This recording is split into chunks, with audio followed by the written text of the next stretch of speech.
IKEA is ditching its classic maze-like layout for a simpler straight-line design aimed at creating a faster shopping experience as consumers demand for convenient and efficient retail spaces. To explore what this means for the future of store design, we are joined by Rufus Turnbull from Studio X and Mike Lim from DP Design. Now, jumping right into our topic, what does IKEA's redesign signal about evolving consumer expectations in retail? I think we're seeing a move towards smaller format stores that can provide a more agile experience for customers. Alongside the advent of AI, this is going to see far greater focus on sort of hyper localization in terms of product range and deployment and product fit for specific customers and specific regions, but also the ability for customers to have greater choice and customize that product and to ensure simple things like the product they want fits the needs of their purchasing requirements and is in stock. The success lies in the way that IKEA is very cleverly gamifying this experience and transforming the furniture shop to a destination. And I think no doubt that all of us see IKEA as a destination. What the redesigning signal actually more like a broader shift for me at least from the analog age to the digital age. And I think because of that, there is change of how consumer expect the retail store to be designed and how products and information to be dished out. I'm not sure whether you remember the time where every year and we'll look forward to the catalog that we receive from IKEA's and that is like before Christmas and we keep flipping it and we're quite excited to go to the stores. But nowadays, if you look at what consumer do, is consumer first source of information is from the internet. I think that's why there is a need to rethink whether this show and tell, this shopfront showcase setting along a designated path is really providing the inspiration today's consumers is looking for in a brick and mortar stores. But a lot of us already got used to what's currently available. So, what challenges may arise when transitioning to more efficient store designs?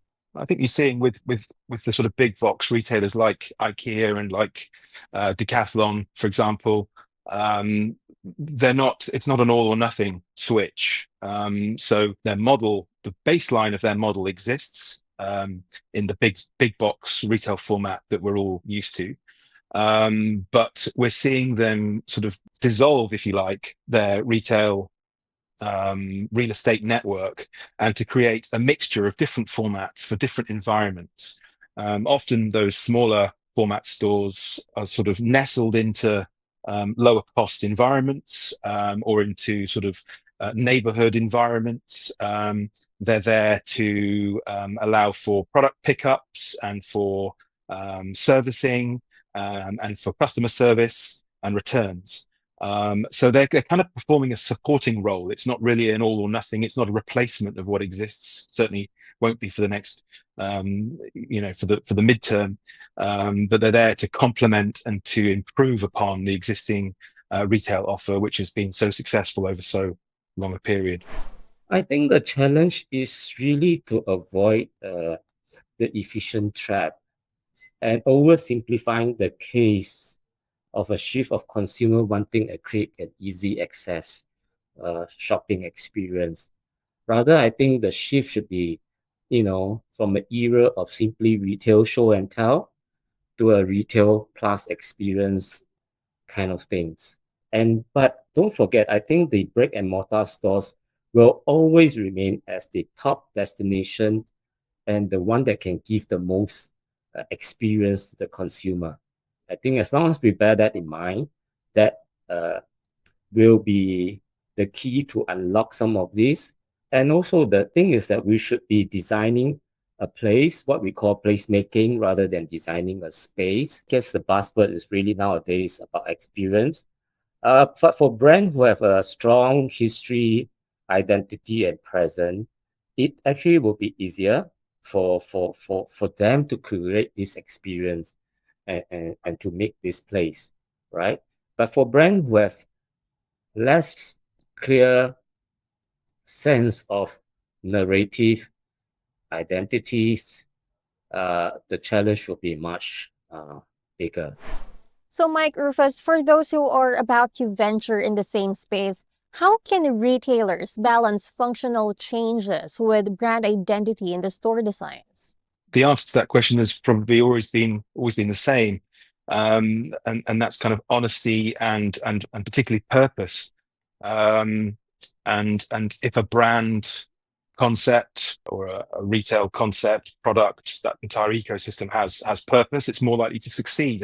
And that in turn, that's one of the things that we always focus on as an agency, is ensuring that whatever we create has purpose in order to have market appeal, in order to have longevity, and that sort of solves secondary issues such as sustainability. The most sustainable environment is not the one that's got the most green wall in it. It's the one that responds to market demands and lasts the longest, as well as solving other issues as far as being sparing with the resources that we use. So it's a sort of it's a key part of the way that we should all be thinking about the built environment as a whole, not just retail, of course. I think brand narrative need to be singular and really laser sharp, right? In the story that they are actually trying to be showcasing, right? And this identity has to be simple, clear, easy to understand. This thing is not that easily done. To stay focused and for years and for months, and it's not that easy, right? Store design really need to stay focused to bring out that narrative and that identity in all the functioning layout, interior design, packaging, and even the service design. Aligning the website, the social media outreach narrative to the physical store planning is also critical. With the rise of the manpower costs and rental, physical stores are really expensive. So, but it really is still the most important form of experience for retailers to be giving to the consumer, right? Don Don Dongi is a household name. I'm sure every one of you will have heard of. If you really look at their website is not all telling. It also doesn't show you all the product.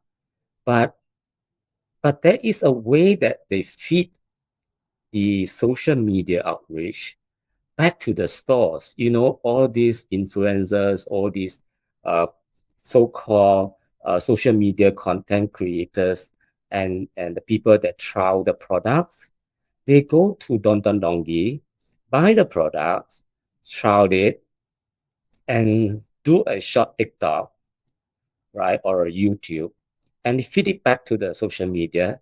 And that kind of things, because it is so affordable and everybody is buying it, it feels like you need to buy it and you want to go to the store and check it out, that you might be missing something. And that to me is quite wonderful, and it's quite unique, right? And how these two media and these two platforms fit up to one another.